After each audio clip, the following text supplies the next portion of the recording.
Okay, so for auscultations, the main thing I'm looking for or listening for is any wheezing or just anything that sounds abnormal. He's thankfully not sick, so everything should be clear when I listen to his lungs. And I'm going to kind of go in a pattern, right to left, right to left, right to left, and then I'm going to go under his armpits.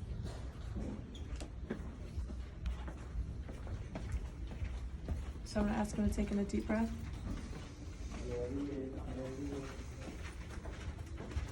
Same on the other side.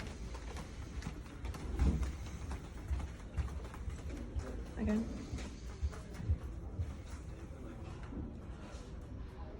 Again. I'm gonna ask him to lift his arm. Make sure I'm staying pretty high to his armpit. Breathe in.